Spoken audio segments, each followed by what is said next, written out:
നമസ്കാരം. പുതിയ അറിവുകൾ തേടിയുള്ള നമ്മുടെ ഈ ആഴത്തിലുള്ള അന്വേഷണത്തിലേക്ക് നിങ്ങൾക്ക് സ്വാഗതം. നമ്മൾ ഇന്ന് സംസാരിക്കാൻ പോകുന്ന വിഷയം കേരളത്തിന്റെ ചരിത്രത്തെയും പുരോഗതിയെയും കുറിച്ചുള്ള നമ്മുടെ പല ധാരണകളെയും തിരുത്തിക്കുറിക്കുന്ന ഒന്നാണ്. തീർച്ചയായും നമ്മൾ ഇന്ന് പരിശോധിക്കാൻ പോകുന്നത് വളരെ പ്രധാനപ്പെട്ട ഒരു വിഷയമാണ്. അതെ, നമ്മൾ ഇന്ന് ചർച്ച ചെയ്യുന്നത് വെറുമൊരു ചരിത്രപുരുഷനെക്കുറിച്ചല്ല, മറിച്ച് കാലത്തിന് ദശാബ്ദങ്ങൾക്ക് മുമ്പേ നടന്ന ഒരു നവോത്ഥാന നായകനെക്കുറിച്ചാണ്. കേരള സാക്ഷരതയുടെ പിതാവ് എന്ന് വിശേഷിപ്പിക്കപ്പെടുന്ന ചാവറ കുര്യാക്കോസ് ഏലിയ സച്ചിനെക്കുറിച്ചാണ് നമ്മുടെ ഈ അന്വേഷണം. ശരിയാണ്. കേരളത്തിന്റെ വിദ്യാഭ്യാസ, സാംസ്കാരിക, സാമുദായിക രംഗങ്ങളിൽ ഒരൊറ്റ മനുഷ്യൻ എങ്ങനെ ഇത്ര വലിയ മാറ്റങ്ങൾ കൊണ്ടുവന്നു എന്നത് ശരിക്കും എന്നെ അത്ഭുതപ്പെടുത്തുന്നുണ്ട്. ശരി, നമുക്കിതൊന്ന് വിശദമായി പരിശോധിക്കാം. ഇന്ന് എന്നോടൊപ്പം ഈ വിവരങ്ങൾ വിശകലനം ചെയ്യാൻ പതിവ് പോലെ നമ്മുടെ വിദഗ്ധനുമുണ്ട്. ചരിത്രത്തിലെ ഈ ഏടുകൾ നമ്മോട് ശരിക്കും എന്താണ് പറയുന്നത്? വലിയൊരു തലത്തിൽ ഇതിനെ ബന്ധിപ്പിച്ചു നോക്കിയാൽ നമുക്കൊരു കാര്യം വ്യക്തമാകും. ചാവറയച്ചൻ ചെയ്ത കാര്യങ്ങൾ, അത് വിദ്യാഭ്യാസമായാലും പുസ്തക പ്രസാധനമായാലും, കേവലം ചരിത്ര സംഭവങ്ങളുടെ മാത്രം ഭാഗമല്ല. ഇന്നത്തെ കേരളത്തിന്റെ, നമ്മൾ ഇന്ന് കാണുന്ന ആധുനികവും വികസിതവുമായ ഈ സമൂഹത്തിന്റെ അടിസ്ഥാന ശിലകൾ പാകിയത് അവിടെ നിന്നായിരുന്നു എന്ന് നിങ്ങൾ മനസ്സിലാക്കണം. അതായത് ഇന്നത്തെ കേരള മോഡലിന്റെ ഒരു തുടക്കമെന്ന് പറയാമല്ലേ? അതെ, കൃത്യമായി പറഞ്ഞാൽ അങ്ങനെ തന്നെ. ചരിത്രം പഠിക്കുമ്പോൾ നമ്മൾ പലപ്പോഴും ഭരണാധികാരികളെയും യുദ്ധങ്ങളെയും കുറിച്ചാണല്ലോ കൂടുതലും സംസാരിക്കാറുള്ളത്. എന്നാൽ സമൂഹത്തിന്റെ അടിത്തട്ടിലുള്ള മനുഷ്യർക്കു വേണ്ടി, അവരുടെ വിമോചനത്തിനു വേണ്ടി ഒരു ആത്മീയ നേതാവ് നടത്തിയ ഇടപെടലുകൾ എത്രത്തോളം ശക്തമായിരുന്നു എന്ന് മനസ്സിലാക്കുമ്പോഴാണ് ഈ ചർച്ച ശരിക്കും പ്രസക്തമാവുന്നത്. അത് വളരെ ശരിയാണ്. അദ്ദേഹത്തിന്റെ ജീവിതത്തിന്റെ തുടക്കത്തെക്കുറിച്ച് ഞാൻ ചില കാര്യങ്ങൾ വായിച്ചിരുന്നു. 1805 കുട്ടനാട്ടിലെ കൈനഗരിയിലാണ് അദ്ദേഹം ജനിച്ചതെന്ന് കാണുന്നുണ്ട്. അതൊരു ചെറിയ ഗ്രാമമല്ലേ? അവിടെ നിന്ന് എങ്ങനെയാണ് അദ്ദേഹം ഈ നിലയിലേക്ക് ഉയർന്നത്? അദ്ദേഹത്തിന്റെ ആദ്യകാല ജീവിതത്തെക്കുറിച്ച് എന്താണ് മനസ്സിലാക്കാൻ കഴിയുന്നത്? 1805 ഫെബ്രുവരി 10 കൈനഗരിയിൽ അദ്ദേഹം ജനിക്കുന്നത്. പാരമ്പര്യ രീതിയിലുള്ള പ്രാഥമിക വിദ്യാഭ്യാസത്തിനു ശേഷം അദ്ദേഹം വൈദികനാകാൻ തീരുമാനിക്കുകയും പള്ളിപ്പുറം സെമിനാരിയിൽ വിദ്യാർത്ഥിയായി ചേരുകയും ചെയ്തു. എന്നാൽ ഈ പഠനകാലത്ത് അദ്ദേഹത്തിന്റെ ജീവിതത്തിൽ വളരെ വലിയൊരു ദുരന്തം സംഭവിച്ചു. ദുരന്തമെന്ന് പറയുമ്പോൾ? അക്കാലത്ത് പടർന്നു പിടിച്ചൊരു പകർച്ചവ്യാധിയിൽ അദ്ദേഹത്തിന്റെ മാതാപിതാക്കളും ഒരേ ഒരു സഹോദരനും മരണപ്പെട്ടു. ഒന്ന് ചിന്തിച്ചു നോക്കൂ, പഠിച്ചുകൊണ്ടിരിക്കുന്ന ഒരു ചെറുപ്പക്കാരൻ പെട്ടെന്നൊരു ദിവസം തീർത്തും ഒറ്റപ്പെട്ടു പോകുന്ന അവസ്ഥ. അത് അദ്ദേഹത്തെ മാനസികമായി വല്ലാതെ തളർത്തിയിരിക്കണം. ശരിക്കും അതൊരു ഭീകരമായ അവസ്ഥയാണ്. കുടുംബത്തിൽ വേറെ ആരുമില്ലാത്ത സ്ഥിതിക്ക് അദ്ദേഹത്തിന് ഈ വൈദിക പഠനം തുടരാൻ കഴിഞ്ഞിട്ടുണ്ടാകുമോ? കുടുംബം നോക്കാൻ വേണ്ടി അദ്ദേഹത്തിന് പഠനം നിർത്തേണ്ടി വന്നില്ലേ? അവിടെയാണ് അദ്ദേഹത്തിന്റെ വ്യക്തിത്വത്തിന്റെ കരുത്ത് നമ്മൾ കാണേണ്ടത്. കുടുംബത്തിൽ ഇനി അദ്ദേഹം ഒരുത്തൻ മാത്രമേ ബാക്കിയുള്ളൂ എന്നതുകൊണ്ട് പഠനം അവസാനിപ്പിച്ച് തിരികെ വന്ന് കുടുംബം നോക്കാൻ ബന്ധുക്കൾ അദ്ദേഹത്തെ ശക്തമായി നിർബന്ധിച്ചു. എന്നാൽ അദ്ദേഹം അതിനു വഴങ്ങിയില്ല. ആഹാ, അപ്പോ അദ്ദേഹം പഠനം തുടർന്നു? അതെ. ഈ പ്രതിസന്ധി ഘട്ടത്തിൽ അദ്ദേഹം എടുത്ത ഉറച്ച തീരുമാനം അദ്ദേഹത്തിന്റെ മാനസിക കരുത്തിന്റെ ഏറ്റവും വലിയ ഉദാഹരണമാണ്. തന്റെ ലക്ഷ്യത്തിൽ നിന്ന് വ്യതിചലിക്കാതിരിക്കാൻ അദ്ദേഹം കാണിച്ച ആ നിശ്ചയദാർഢ്യം പിന്നീട് അദ്ദേഹം കേരള സമൂഹത്തിൽ കൊണ്ടുവന്ന വലിയ മാറ്റങ്ങൾക്കുള്ള ഒരു തയ്യാറെടുപ്പ് കൂടിയായിരുന്നു എന്ന് പറയാം.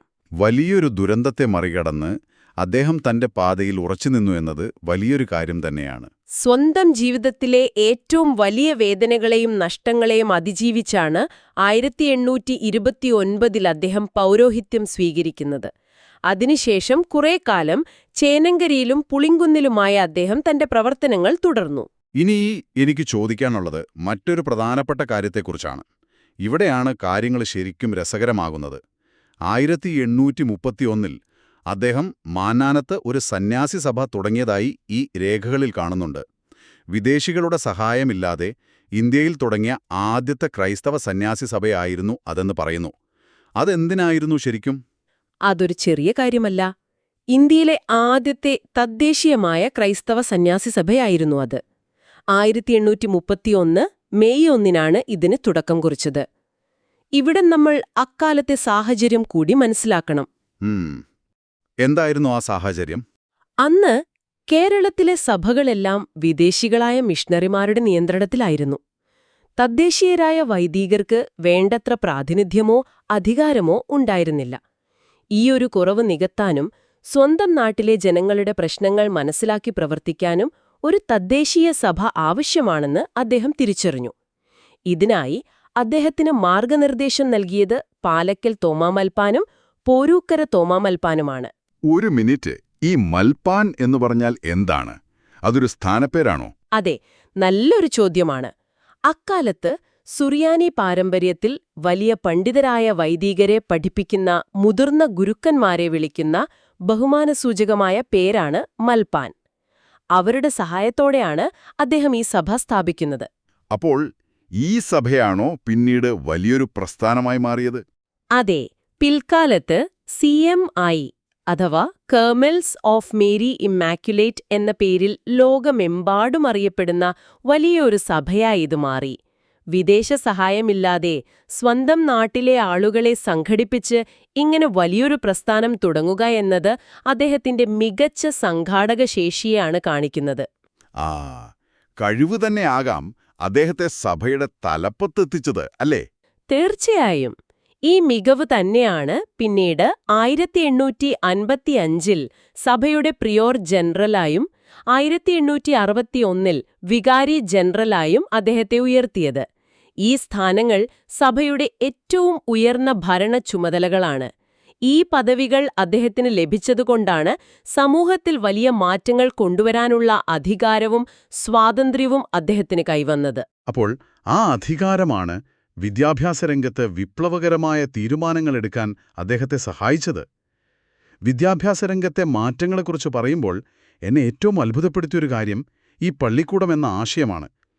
ഓരോ പള്ളിക്കൊപ്പവും ഒരു വിദ്യാലയം ഉണ്ടായിരിക്കണം എന്ന് അദ്ദേഹം കർശനമായി നിർദ്ദേശിച്ചു എന്ന് വായിച്ചു. അവിടെയാണ് അദ്ദേഹം കേരള സാക്ഷരതയുടെ പിതാവായി മാറുന്നത്. 1865 വികാരി ജനറൽ എന്ന നിലയിൽ അദ്ദേഹം സഭയിലെ എല്ലാ പള്ളികൾക്കും ഒരു കൽപ്പന പുറപ്പെടുവിച്ചു. അതായത് ഓരോ പള്ളിയോടും ചേർന്ന് വിദ്യാഭ്യാസം നൽകാൻ ഒരു വിദ്യാലയം അഥവാ പള്ളിക്കൂടം നിർബന്ധമായും സ്ഥാപിക്കണം എന്നതായിരുന്നു അത്. പള്ളിയോടൊപ്പം പള്ളിക്കൂടം എന്ന പേര് തന്നെ വന്നത് അവിടുന്നായിരിക്കും. അതെ, വെറുമൊരു ഉപദേശമായിരുന്നില്ല അത്. പള്ളിക്കൂടം സ്ഥാപിക്കാത്ത പള്ളികൾക്ക് അദ്ദേഹം പള്ളിമുടക്ക് കൽപ്പിക്കുമെന്ന് മുന്നറിയിപ്പ് നൽകി. വിപ്ലവകരമായൊരു നിലപാടായിരുന്നു അത്. പള്ളിമുടക്കെന്ന് വെച്ചാൽ പള്ളികൾ പൂട്ടിക്കുമെന്നാണോ? ഏതാണ്ട് അതുതന്നെയാണ്. പള്ളിമുടക്ക് അഥവാ എക്സ്കമ്മ്യൂണിക്കേഷൻ എന്നത് അക്കാലത്തെ ഏറ്റവും വലിയൊരു ശിക്ഷയാണ്. സമൂഹത്തിൽ ഒറ്റപ്പെട്ടു പോകുന്ന അവസ്ഥയാണത്. വിദ്യാഭ്യാസം ജനങ്ങളിൽ എത്തിക്കാൻ വേണ്ടി തനിക്കുള്ള ഏറ്റവും വലിയ മതാധികാരം അദ്ദേഹം ഒരു ആയുധമായി ഉപയോഗിച്ചു എന്നതാണ് ഇവിടെ ഏറ്റവും ശ്രദ്ധേയമായ കാര്യം. ശരിക്കും ഒരു ആത്മീയ നേതാവ് സ്വന്തം അധികാരത്തെ സമൂഹത്തിന്റെ ഭൗതികമായ പുരോഗതിക്ക് വേണ്ടി ഇത്ര ധീരമായി ഉപയോഗിച്ച മറ്റൊരു ചരിത്രം കേരളത്തിൽ കാണാൻ കഴിയില്ല. ഇതാണ് കേരളത്തിൽ കത്തോലിക്കാ സഭയുടെ വിദ്യാഭ്യാസ വിപ്ലവത്തിന് തുടക്കം കുറിച്ചതെന്ന് ചരിത്രകാരന്മാർ വിലയിരുത്തുന്നത്. ഇത് കേൾക്കുമ്പോൾ ശരിക്കും രോമാഞ്ചം വരുന്നുണ്ട്. കാരണം അധികാരം എല്ലാവർക്കും ലഭിക്കും. എന്നാൽ അത് അറിവ് പകരാൻ വേണ്ടി ഇങ്ങനെ ഉപയോഗിക്കുക എന്നത് അപൂർവമാണ്. പക്ഷേ ഇതിലുമൊക്കെ വലിയൊരു കാര്യം അദ്ദേഹം ചെയ്തതായി ഞാൻ വായിച്ചു. 1846 അദ്ദേഹം മാന്നാനത്തൊരു സംസ്കൃത വിദ്യാലയം സ്ഥാപിച്ചല്ലോ. അതിൽ ദളിതർക്കും പിന്നാക്കക്കാർക്കും പ്രവേശനം നൽകിയെന്ന് പറയുന്നുണ്ട്. ഇവിടെ ഏറ്റവും കൗതുകകരമായ കാര്യം എന്താണെന്ന് വെച്ചാൽ, നമ്മൾ 19-ാം നൂറ്റാണ്ടിലെ കേരളത്തെക്കുറിച്ചാണ് സംസാരിക്കുന്നത് എന്ന് നിങ്ങൾ ഓർക്കണം. ജാതിവ്യവസ്ഥ അതിന്റെ ഏറ്റവും ഭീകരമായ രൂപത്തിൽ നിലനിന്നിരുന്ന കാലം. പറയർ, പുലയർ തുടങ്ങിയ ദളിത് വിഭാഗങ്ങളെ അന്ന് മനുഷ്യരായി പോലും പരിഗണിച്ചിരുന്നില്ല. അതെ, അവർക്ക് വഴി നടക്കാൻ പോലുമുള്ള സ്വാതന്ത്ര്യം അന്നുണ്ടായിരുന്നില്ലല്ലോ. അവർക്ക് പൊതുവഴികളിലൂടെ നടക്കാൻ അവകാശമില്ലായിരുന്നു. വിദ്യാലയങ്ങളുടെ പടികയറാൻ അനുവാദമില്ലായിരുന്നു. അങ്ങനെയിരിക്കെയാണ് സവർണർക്ക് മാത്രം അവകാശപ്പെട്ടിരുന്ന ദേവഭാഷ എന്ന് കരുതിയിരുന്ന സംസ്കൃതം പഠിക്കാൻ ചാവറയച്ചൻ ദളിതരെ ക്ഷണിക്കുന്നത്. സ്വയം വരേണ്യരെന്നഭിമാനിച്ചിരുന്ന നസ്രാണി ക്രിസ്ത്യാനികൾക്ക് പോലും അന്ന് ദളിതരോട് പുച്ഛമായിരുന്നു. എന്നിട്ടും അദ്ദേഹം അത് വകവെച്ചില്ല. ആ ഒരു സാമൂഹിക വ്യവസ്ഥിതിക്ക് നടുവിലാണ് യാതൊരു ഭയവുമില്ലാതെ അദ്ദേഹം തന്റെ വിദ്യാലയത്തിന്റെ വാതിലുകൾ അവർക്കായി തുറന്നിട്ടത്. അവർക്കും അറിവ് നേടാൻ അവകാശമുണ്ടെന്ന് അദ്ദേഹം പ്രഖ്യാപിച്ചു. സമഭാവനയോടെയാണ് അദ്ദേഹം അവരെ കണ്ടത്. വിശ്വസിക്കാൻ തന്നെ പ്രയാസമാണ്. കാരണം സർക്കാർ സ്കൂളുകളിൽ പോലും അന്ന് ദലിതർക്ക് പ്രവേശനമുണ്ടായിരുന്നില്ല എന്നാണല്ലോ ചരിത്രം പറയുന്നത്. എന്നിട്ടും അദ്ദേഹം അവർക്കായി മാന്നാനത്തും ആർപ്പൂക്കരയിലും പ്രാഥമിക വിദ്യാഭ്യാസം തുടങ്ങി. പഠിക്കാൻ വരുന്ന കുട്ടികളെ പ്രോത്സാഹിപ്പിക്കാൻ അദ്ദേഹം എന്തൊക്കെയോ സൗജന്യമായി നൽകിയിരുന്നുവെന്നും കാണുന്നുണ്ടല്ലോ. അതെ, അവിടെയാണ് അദ്ദേഹത്തിന്റെ ദീർഘവീക്ഷണം നമ്മളെ വീണ്ടും അമ്പരപ്പിക്കുന്നത്. ദലിതർക്കും പാവപ്പെട്ടവർക്കും പഠിക്കാൻ ആഗ്രഹമുണ്ടായിരുന്നാലും കൊടിയ ദാരിദ്ര്യം കാരണം കുട്ടികളെ ജോലിക്ക് വിടാനേ അന്ന് മാതാപിതാക്കൾക്ക് കഴിയുമായിരുന്നുള്ളൂ. ഇത് മനസ്സിലാക്കിയ ചാവറയച്ചൻ പഠിക്കാൻ വരുന്ന കുട്ടികൾക്ക് സൗജന്യമായി ഉച്ചഭക്ഷണം നൽകാൻ തീരുമാനിച്ചു. ഉച്ചഭക്ഷണം സൗജന്യമായി നൽകിയെന്നോ? അതും 1800കളുടെ പകുതിയിൽ. ഇന്നത്തെ കാലത്ത് നമ്മൾ അഭിമാനത്തോടെ സംസാരിക്കുന്ന സർക്കാരുകൾ നടപ്പിലാക്കുന്ന ഉച്ചഭക്ഷണ പദ്ധതിയുടെ ഒരു ആദ്യ രൂപം ദശാബ്ദങ്ങൾക്ക് മുൻപേ അദ്ദേഹം അവിടെ നടപ്പിലാക്കിയിരുന്നു എന്നാണോ പറയുന്നത്? കൃത്യമായി പറഞ്ഞാൽ അതാണ് സത്യം. വിശക്കുന്ന വയറുമായി വരുന്ന ഒരു കുട്ടിക്ക് അറിവു നേടാൻ കഴിയില്ല എന്ന ലളിതമായ സത്യം അദ്ദേഹം തിരിച്ചറിഞ്ഞു. കൂടാതെ അവർക്ക് വേണ്ട വസ്ത്രങ്ങളും പുസ്തകങ്ങളും അദ്ദേഹം സൗജന്യമായി നൽകി. ആധുനിക സർക്കാരുകൾ പലതും ഒരു നൂറ്റാണ്ടിന് ശേഷം മാത്രം ചിന്തിച്ചു തുടങ്ങിയ കാര്യങ്ങളാണ് അദ്ദേഹം അന്ന് വളരെ അനായാസം നടപ്പിലാക്കിയത്. ഇത്രയധികം വിപ്ലവകരമായ മാറ്റങ്ങൾ കൊണ്ടുവരുമ്പോൾ തന്നെ അദ്ദേഹം കേരളത്തിലെ ക്രിസ്ത്യൻ സഭയുടെ പാരമ്പര്യവും തനിമയും സംരക്ഷിക്കുന്നതിലും വലിയ ശ്രദ്ധ നൽകിയിരുന്നതായി കാണുന്നു. പാശ്ചാത്യ ആശയങ്ങൾ കടന്നുവരുമ്പോഴും സ്വന്തം വേരുകൾ മറക്കാതിരിക്കാൻ അദ്ദേഹം എന്തൊക്കെയാണ് ചെയ്തത്? ഇതൊരു വളരെ പ്രധാനപ്പെട്ട പോയിന്റാണ്. പാശ്ചാത്യ മിഷണറിമാരുമായി സഹകരിക്കുമ്പോഴും കേരളത്തിലെ ഭാരതീയ ക്രൈസ്തവ പാരമ്പര്യം, പ്രത്യേകിച്ച് സുറിയാനി പാരമ്പര്യം നഷ്ടപ്പെടരുതെന്ന് അദ്ദേഹത്തിന് നിർബന്ധമുണ്ടായിരുന്നു. പുതിയ തലമുറയിലെ വൈദികരെ ഈ പാരമ്പര്യം കൂടി പഠിപ്പിക്കുന്നതിനായി അദ്ദേഹം നിരവധി സെമിനാരികൾ സ്ഥാപിച്ചു. ഏതൊക്കെ സ്ഥലങ്ങളിലായിരുന്നു ഈ സെമിനാരികൾ? 1833 മാന്നാനത്ത് അദ്ദേഹം ആദ്യത്തെ സെമിനാറി സ്ഥാപിച്ചു. പിന്നീട് 1866 വാഴക്കുന്നം, 1868 എൽത്തുരുത്തി, 1872 പുളിങ്കുന്ന് എന്നിവിടങ്ങളിലും സെമിനാറുകൾ ആരംഭിച്ചു. വിദേശത്തു നിന്നുള്ള നല്ല ആശയങ്ങളെ സ്വീകരിക്കുന്നതിനൊപ്പം തന്നെ സ്വന്തം നാടിന്റെ സാംസ്കാരിക പൈതൃകം കാത്തുസൂക്ഷിക്കാനും അദ്ദേഹം പഠിപ്പിച്ചു. അദ്ദേഹത്തിന്റെ അറിവിലോടുള്ള അടങ്ങാത്ത ദാഹം കാണിക്കുന്ന മറ്റൊരു കാര്യം കൂടി ഈ രേഖകളിലുണ്ട്. അദ്ദേഹം 8 ഭാഷകളിൽ പണ്ഡിതനായിരുന്നു എന്ന് പറയുന്നു. തമിഴ്, മലയാളം, സംസ്കൃതം, ലാറ്റിൻ, സുറിയാനി, പോർച്ചുഗീസ്, ഇറ്റാലിയൻ, പിന്നെ ഇംഗ്ലീഷ്. ഇത്രയും വ്യത്യസ്തമായ ഭാഷകൾ, പ്രത്യേകിച്ച് യാതൊരു അടിസ്ഥാന സൗകര്യങ്ങളും ഇല്ലാത്ത ആ കാലത്ത് അദ്ദേഹം എങ്ങനെ പഠിച്ചെടുത്തു എന്നത് ശരിക്കും ഒരു അത്ഭുതം തന്നെയാണ്. തീർച്ചയായും ഒരു ഭാഷ പഠിക്കുക എന്നത് ഒരു പുതിയ ലോകം തുറക്കുന്നതിന് തുല്യമാണ്. ഈ ഭാഷാപാണ്ഡിത്യം അദ്ദേഹത്തെ വലിയ ലോകസഞ്ചാരിയെപ്പോലെ ചിന്തിക്കാൻ സഹായിച്ചു. ലോകത്തെവിടെയുമുള്ള മികച്ച ആശയങ്ങൾ വായിച്ചറിയാൻ അദ്ദേഹത്തിന് കഴിഞ്ഞു. ഈ അറിവുകൾ മറ്റുള്ളവരിലേക്ക് എത്തിക്കാൻ പുസ്തകങ്ങൾ അനിവാര്യമാണെന്ന് അദ്ദേഹം തിരിച്ചറിഞ്ഞത് അങ്ങനെയാണ്. അങ്ങനെയാണ് അച്ചടി രംഗത്തേക്ക് അദ്ദേഹം കടന്നുവരുന്നതല്ലേ? അതെ, അങ്ങനെയാണ് കേരള ചരിത്രത്തിലെ മറ്റൊരു സുപ്രധാന അധ്യായം അദ്ദേഹം തുറക്കുന്നത്. മാന്നാനത്ത് അദ്ദേഹം സ്ഥാപിച്ച അച്ചടിശാലയെക്കുറിച്ച് ഞാൻ വായിച്ചിരുന്നു. 1844 അത് തുടങ്ങിയത്. പക്ഷേ വിദേശികളുടെ യാതൊരുവിധ സാങ്കേതിക സഹായം കൂടാതെയാണ് അത് നിർമ്മിച്ചതെന്ന് കേൾക്കുമ്പോൾ എനിക്ക് വിശ്വസിക്കാൻ കഴിയുന്നില്ല. എങ്ങനെയാണ് അക്കാലത്ത് സ്വന്തമായൊരു പ്രസ്സുണ്ടാക്കുന്നത്? പ്രസ് വേണമെന്നാവശ്യപ്പെട്ടപ്പോൾ വിദേശികൾ അതിന് വലിയ വില പറഞ്ഞു, അല്ലെങ്കിൽ സാങ്കേതികവിദ്യ നൽകാൻ തയ്യാറായില്ല. അപ്പോൾ ചാവറയച്ചൻ തളർന്നുപോയില്ല. സ്വന്തം നാട്ടിലെ ആശാരിമാരെയും കരകൗശല വിദഗ്ധരെയും ഉപയോഗിച്ച് മരത്തിൽ കടഞ്ഞെടുത്ത അച്ചുകൾ നിർമ്മിച്ച് അദ്ദേഹം സ്വന്തമായി ഒരു പ്രസ്സുണ്ടാക്കി. മരത്തിൽ കടഞ്ഞെടുത്ത അച്ചുകൾ? ശരിക്കും അതൊരു അവിശ്വസനീയമായ നേട്ടം തന്നെയാണ്. കേരളത്തിൽ കത്തോലിക്കാ സഭയുടെ ആദ്യത്തെ പ്രസ്സായിരുന്നു അത്. വിദേശികളുടെ സഹായമില്ലാതെ കേരളത്തിൽ സ്ഥാപിതമായ ആദ്യത്തെ അച്ചടിശാല. ഈ മാന്നാനം പ്രസ്സിൽ നിന്ന് അച്ചടിച്ച ആദ്യ പുസ്തകമാണ് ജ്ഞാനപീയൂഷം. ഈ പ്രസ്സിൽ നിന്നാണോ പിന്നീട് പ്രശസ്തമായ ദീപിക പത്രം പുറത്തുവന്നത്? അതെ, വിജ്ഞാനം സമൂഹത്തിന്റെ എല്ലാ തട്ടുകളിലേക്കും എത്തിക്കാനുള്ള മികച്ച മാർഗമാണ് അദ്ദേഹം അച്ചടിയെ കണ്ടത്. അതുകൊണ്ട് പിന്നീട് തൃശൂരിലും കൂനമ്മാവിലും അദ്ദേഹം സമാനമായ പ്രസ്സുകൾ സ്ഥാപിച്ചു. 1887 കേരളത്തിലെ ഏറ്റവും പഴക്കമുള്ള പത്രങ്ങളിലൊന്നായ നസ്രാണി ദീപിക, ഇന്നത്തെ ദീപിക പത്രം, പുറത്തുവന്നതും ഇതേ മാന്നാനത്തെ പ്രസ്സിൽ നിന്ന് തന്നെയാണ്. അക്ഷരങ്ങളിലൂടെ മാത്രമേ സമൂഹത്തെ ഇരുട്ടിൽ നിന്ന് വെളിച്ചത്തിലേക്ക് നയിക്കാൻ കഴിയൂ എന്ന് അദ്ദേഹം വിശ്വസിച്ചിരുന്നു. മറ്റുള്ളവർക്ക് വായിക്കാൻ പുസ്തകങ്ങൾ അച്ചടിക്കുക മാത്രമല്ല, അദ്ദേഹം സ്വയം ഒരു മികച്ച എഴുത്തുകാരൻ കൂടിയായിരുന്നു എന്ന് കാണുന്നുണ്ടല്ലോ. അദ്ദേഹത്തിന്റെ പ്രധാന കൃതികൾ ഏതൊക്കെയായിരുന്നു? മലയാള സാഹിത്യ ചരിത്രത്തിൽ അദ്ദേഹത്തിന്റെ സംഭാവനകൾ വളരെ വലുതാണ്. ആത്മാനുതാപം എന്ന മഹാകാവ്യം അദ്ദേഹത്തിന്റെ പ്രധാന സൃഷ്ടികളിലൊന്നാണ്. അതുപോലെ അനസ്താസിയയുടെ രക്തസാക്ഷ്യം, ധ്യാനസല്ലാപങ്ങൾ എന്നിവയും അദ്ദേഹത്തിന്റെ കൃതികളാണ്. ഇതിൽ ഏറ്റവും എടുത്തു പറയേണ്ടത് നല്ല അപ്പന്റെ ചാവുരുൾ എന്ന പുസ്തകമാണ്. നല്ല അപ്പന്റെ ചാവിരുൾ അതൊരു കുടുംബമാർഗരേഖയാണെന്ന് കേട്ടിട്ടുണ്ട്. അതെ, കുടുംബങ്ങൾ എങ്ങനെ ജീവിക്കണം, കുട്ടികളെ എങ്ങനെ വളർത്തണം എന്ന് പ്രതിപാദിക്കുന്ന കേരളത്തിലെ ആദ്യത്തെ കുടുംബമാർഗരേഖയാണത്. കൂടാതെ മരണവീട്ടിൽ പാടുന്നതിനുള്ള പാന, സഭയുടെ ചരിത്രം പറയുന്ന നാളാഗമങ്ങൾ എന്നിവയും അദ്ദേഹത്തിന്റെ മുഖ്യ കൃതികളാണ്. ഇത്രയധികം കാര്യങ്ങൾ സമൂഹത്തിനു വേണ്ടി ചെയ്ത ഈ മനുഷ്യൻ തന്റെ ജീവിതത്തിന്റെ അവസാനകാലം എങ്ങനെയാണ് ചെലവഴിച്ചത്? 1871 അദ്ദേഹം അന്തരിച്ചതെന്ന് രേഖകൾ പറയുന്നു. അതെ, സ്വന്തം ജീവിതം സമൂഹത്തിനുവേണ്ടി പൂർണ്ണമായി സമർപ്പിച്ച ആ വലിയ കർമ്മയോഗി 1871 ജാനുവരി 3 കൂനമ്മാവിൽ വെച്ചാണ് അന്തരിച്ചത്. പിന്നീട് അദ്ദേഹത്തിന്റെ ഭൗതികാവശിഷ്ടം അദ്ദേഹം തന്നെ സ്ഥാപിച്ച മാനാനത്തെ ആശ്രമത്തിലേക്ക് കൊണ്ടുവന്ന് സൂക്ഷിച്ചു. ഇവിടെ എനിക്കൊരു കൗതുകം തോന്നിയ കാര്യം കൂടിയുണ്ട്. മാന്നാനം കോട്ടയം ജില്ലയിലാണല്ലോ. ഇന്ത്യയിലെ ആദ്യത്തെ വനിതാ വിശുദ്ധയായ അൽഫോൺസാമ്മയുടെ ഭൗതികാവശിഷ്ടം സൂക്ഷിച്ചിരിക്കുന്ന ഭരണങ്ങാനവും ഇതേ കോട്ടയം ജില്ലയിലാണ്.